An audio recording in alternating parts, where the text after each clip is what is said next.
देखिए, विषय ऐसा नहीं है। प्रारंभ में हॉस्पिटल से सूचना दी गई थी और हॉस्पिटल से सूचना आई थी कि एक व्यक्ति हॉस्पिटल में एडमिट होने आया है, जो कि पुलिस केस है।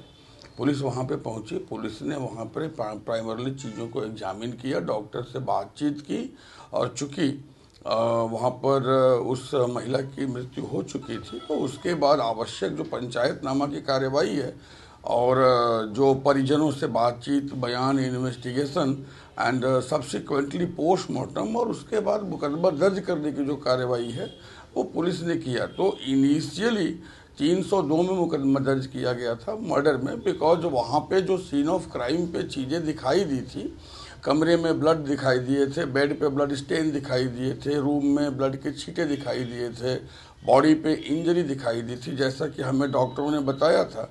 और जैसा कि पोस्टमार्टम होने के पूर्व हमारे पास साक्ष्य, तथ्य इत्यादि उपलब्ध थे, 302 में मुकदमा दर्ज किया गया था। और 302 में मुकदमा दर्ज करके अभियुक्त गण जो हैं उनको हिरासत में लेकर के उनसे पूछताछ शुरू की गई। यहाँ पे जो भी एक्यूज, जो मेन एक्यूज है, वो गिरफ्तार किया जा चुका है। और main accuse mentally he is very strong. और जो हमारे पास पूछताछ की मेथडोलॉजी है, जो अवेलेबल हमारे पास टेक्निक है, हमने उसका लगातार प्रयोग किया है।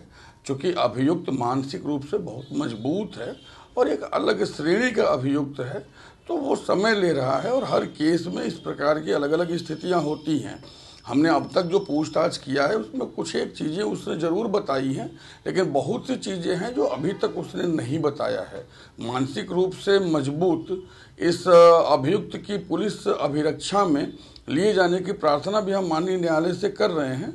उसके दौरान भी हम पूछताछ करेंगे, और अगर आवश्यक हुआ तो हम इनकी ब्रेन मैपिंग टेस्ट, इनका लाई डिटेक्टर टेस्ट, और जो भी हमारे पास साइकोलॉजिकल और अदर टेक्निक्स अवेलेबल हैं इंटरोगेशन के, हम सबका प्रयोग करेंगे, जिससे हम सारी चीज़ों को समझ सकें। बच्चियों का बयान हुआ है, वहाँ पे जो प्रत्यक्षदर्शी थे उनका बयान हुआ है।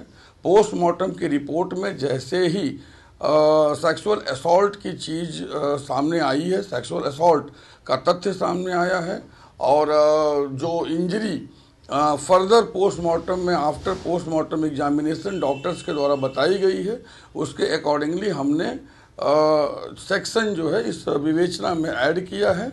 और अब यह विवेचना 302 और 376 क के अंतर्गत की जा रही है। यहाँ पे जो और भी 2-3 लोग हैं, उनके रोल को हम एग्जामिन कर रहे हैं। जैसा कि बयान में बच्चियों के आया है कि उस बच्ची को लेकर के ये लोग बाहर घुमाने गए थे, तो देयर मे बी सिचुएशन कि that they were aware about the situation. हम उस कॉन्स्पिरेसी की, उस अवेयर होने की और सभी चीज़ों से अवगत होने की जांच कर रहे हैं, टेक्निकल, ह्यूमन इंट बेस्ड और पूछताछ के द्वारा भी।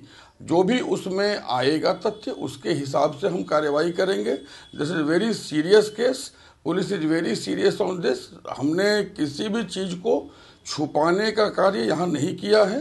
कानपुर पुलिस ने सभी तथ्यों पर इन्वेस्टिगेशन किया है, अभियुक्तों को गिरफ्तार किया गया है, अभियुक्तों का रिमांड लिया जाएगा, आवश्यकता अनुसार ब्रेन मैपिंग टेस्ट, आवश्यकता अनुसार नार्को टेस्ट इत्यादि भी हम करने जाएंगे।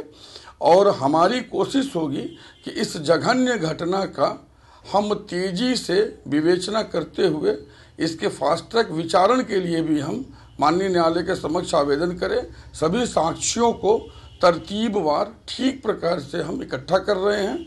हम इस विवेचना को मजबूत तरीके से पूरा करेंगे, जिससे कि कोई भी कमी इस विवेचना में ना रहे।